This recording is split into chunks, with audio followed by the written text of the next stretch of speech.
Jornal da Gazeta, e vamos agora à entrevista do dia com Denise Campos de Toledo. E nós vamos falar sobre o audiovisual no país, a política do atual governo. Eu converso agora com o cineasta André Sturm, que foi convidado para a Secretaria do Audiovisual. André, boa noite. Tudo bem, Denise? Bom, vamos falar da política de audiovisual. Nós tivemos muitas polêmicas desde o início do governo, muitas preocupações com adiamentos de decisões, troca de nomes lá na Secretaria e nas várias áreas. E nós tivemos agora recentemente uma novidade importante que é em relação ao dinheiro do Fundo Setorial do Audiovisual. Foi aprovado finalmente, atravessou o ano com o setor com muito receio em relação a isso. Agora dá para respirar com mais tranquilidade? Acho que sim, a gente teve aí um conjunto de boas notícias, né, nesse final de ano, aprovação do recurso, chama Plano Anual de Investimentos, são 703 milhões de reais que estão garantidos para o ano que vem. A gente também teve a aprovação da cota de tela, como a gente conversou. Então, acho que sinaliza que o governo está dialogando, que o governo tem interesse de estar estimulando a produção do audiovisual nacional. Também é importante destacar que ao longo do ano nós tivemos alguns incidentes. Por exemplo, por volta de abril, o Tribunal de Contas da União fez um parecer, um acórdão, que questionava uma série de operações que a própria Ancine fazia. E a Ancine é independente, embora faça parte, né, uma agência de governo, então a diretoria da Ancine não foi escolhida neste governo. E isso também paralisou o trabalho da Ancine e fez com que vários projetos que estavam em andamento tivessem a interrupção do seu andamento. Agora, nós tivemos muitas declarações polêmicas do governo que acabaram reforçando o clima de preocupação, muitas coisas relacionadas inclusive à censura, como qual seria o critério, por exemplo, de o governo estimular determinados filmes, quase que tentando proibir os que tivessem aí algum tema relacionado à homossexualidade e outras questões. Você acha que esse risco está afastado? Veja, eu acho que a gente tem a impressão e o fato. Não houve nenhuma censura. Nenhum filme foi impedido de acontecer, os filmes que tinham seus contratos foram respeitados. A gente assiste aí a produção nacional que tem chegado ao cinema, os filmes brasileiros que têm ido para os festivais internacionais, são de todas as cores, de todos os temas. Então eu acho que o presidente da República tem direito de manifestar a sua opinião, de eventualmente fazer diretrizes, mas na prática a gente não teve nenhum tipo de censura. O que a gente vê é essa diversidade da produção sendo exibida, sendo produzida, não houve nenhum tipo de ação de censura, né, como a gente pode falar claramente, concreta. Agora as falas, elas criam preocupação, assim como acontece em outras áreas. Nós tivemos, por exemplo, essa possibilidade de suspensão e se chegou, inclusive, a suspender a liberação de recursos em algumas áreas, colocando esse filtro, né, que seria não ideológico, mas talvez moral, religioso e tudo mais. Nós tivemos o próprio presidente falando que não se deveria financiar ou ter destinação de recursos públicos para filmes como Bruna Surfistinha, né, que tratasse de prostituição. E nós sabemos que tem um retorno financeiro desse tipo de produção quando faz sucesso. O próprio filme Bruna Surfistinha, ele teve um retorno importante, inclusive no exterior, não é? Verdade. O que eu acho que, sim, qualquer governo, e esse também, manifesta suas opiniões e acho que é meritório, alguns momentos, corrigir uma manifestação inicial e ponderá-la. E eu acho que é o que aconteceu ao longo do ano no cinema brasileiro.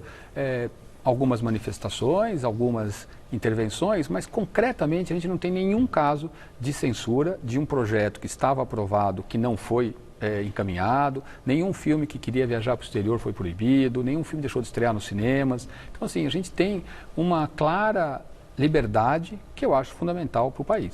Agora, em relação ao Plano Anual de Investimentos, qual que é a importância que tem para o cinema nacional, para o audiovisual? Você que é cineasta também, como é que vê esse plano definido para o ano?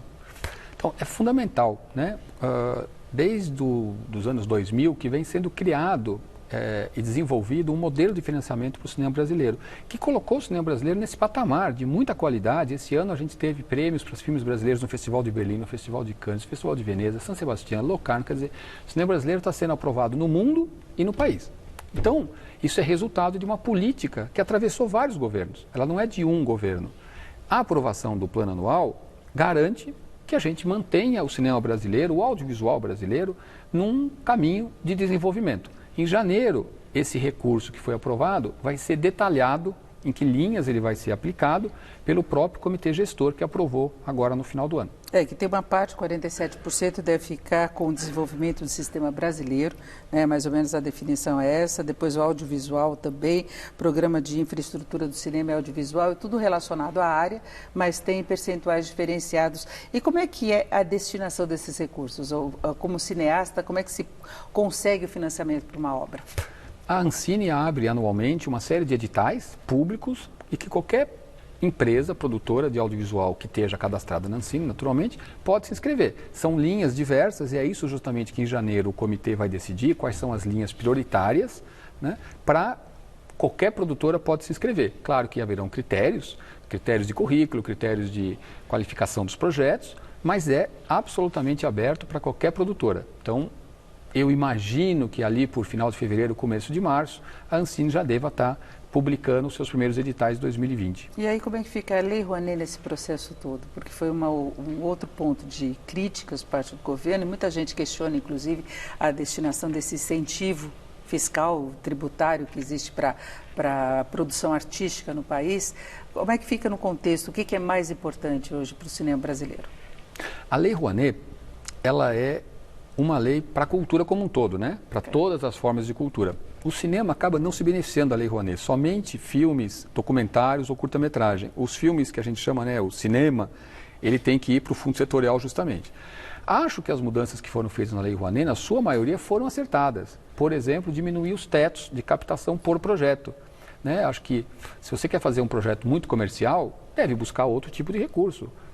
Investimento de marketing, investimento de publicidade. Acho que a Lei Rouanet foi criada lá atrás e deve ser priorizada para projetos que não têm grandes possibilidades comerciais.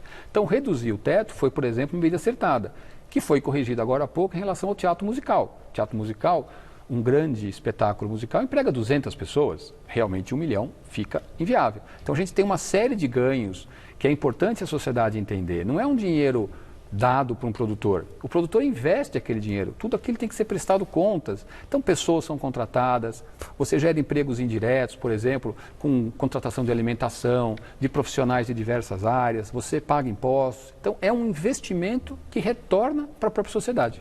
E tem muita gente que fica com aquela ideia que o artista não trabalha, né? Que você está dando dinheiro para alguém que está lá se divertindo e não é exatamente isso.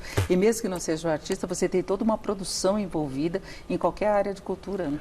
Qualquer área de cultura tem um estudo que mostra que cada real investido na área da cultura como um todo retorna R$3 para a economia. Ou seja, ele catalisa outros investimentos, né? Porque você, como eu falei, seja um filme, seja uma peça de teatro, você, além dos artistas que estão trabalhando ali, você tem a equipe técnica, você tem o pessoal que vai servir a alimentação, você tem o transporte que precisa ser contratado, estamos aqui num cenário, a madeira, ou seja, gera muito movimento econômico. E, além de tudo, você ainda tem um produto cultural que vai gerar ingressos, que vai mobilizar também as pessoas e vai oferecer diversão, entretenimento.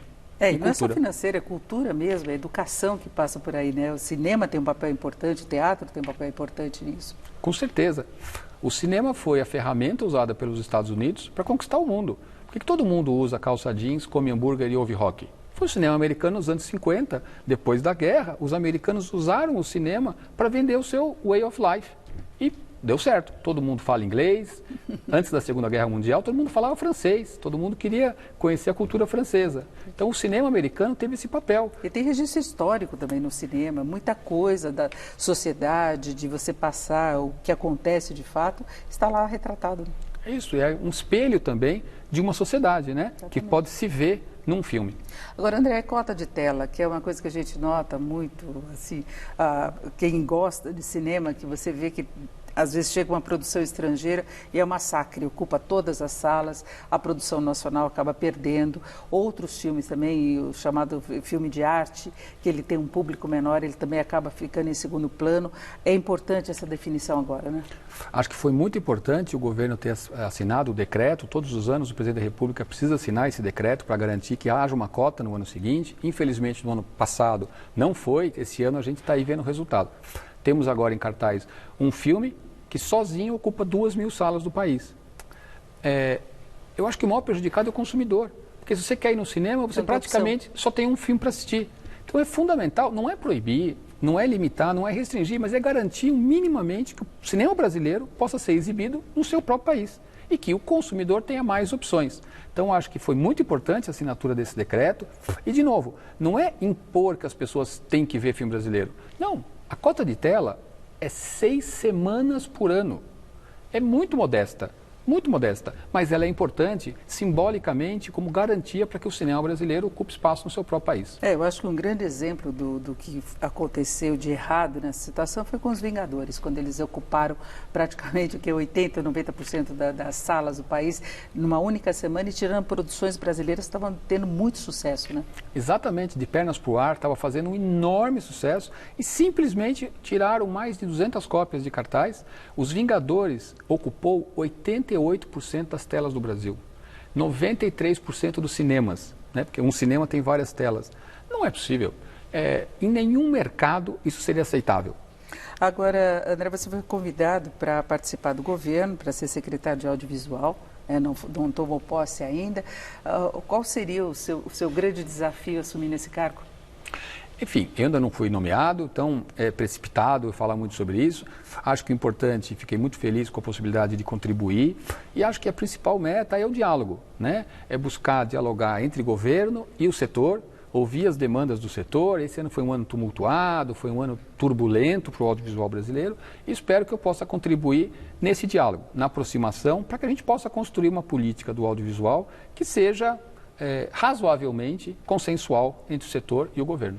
O seu nome foi muito bem recebido pelo setor, exatamente pela sua experiência, por você ser Obrigado. cineasta e saber, né, lidar com a situação, porque houve muitas indicações de pessoas que não tinham o menor conhecimento da área, né, isso ficava claro, inclusive em entrevistas, as pessoas vacilavam, não sabiam exatamente o que acontecia. Agora, como cineasta, o que você acha que falta para o país, para avançar ainda mais? Eu acho que é importante, primeiro, que a gente mantenha o que tem de bom, né? Como eu comentei agora há pouco, ao longo desses 15, 16 anos, criou-se um modelo no país que tem o fundo setorial, tem as leis de incentivo, tem o investimento dos canais de televisão na produção audiovisual independente. Então, eu acho que o que a gente precisa fazer é fazer correções de rumo. Acho que não precisa reinventar nada, acho que a gente tem um sistema que funciona, como sempre, pode melhorar, mas acho que são ajustes finos, né?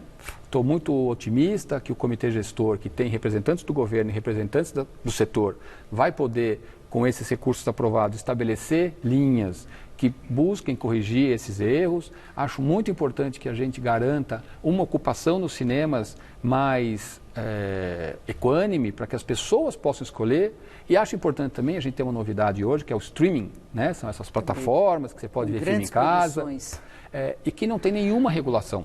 Então, é importante também que o governo construa uma regulação para esse mercado que garanta um espaço para a produção nacional. Afinal de contas, a gente não pode, de repente, ter essas grandes plataformas, que são operações globais, com bilhões de recursos. Se a gente não garantir espaço, daqui a pouco a gente só vai ver um único tipo de produto. Agora a gente já tem atores, produtores brasileiros também trabalhando no exterior nesse sentido, né? Exatamente, né? O sucesso do cinema brasileiro nos últimos anos tem sido incrível. A gente vê aí, por exemplo, Fernando Meirelles dirigiu Dois Papas, está indicado para o Globo de Ouro como melhor diretor, deve estar indicado para o Oscar. E é isso, um cineasta brasileiro que fez filmes no Brasil com tanto sucesso que virou um cineasta internacional. Nós conversamos aqui com o cineasta André Sturm, que foi convidado para a Secretaria de Audiovisual. Espero que tome posse e possa exercer todo esse trabalho aí, André. Muito obrigada. Eu agradeço aqui o convite, queria agradecer, claro, o convite que recebi do secretário da Cultura, Roberto Alvim, que me convidou. E é sempre um prazer estar aqui, Denise. Muito obrigada, André. Laerte.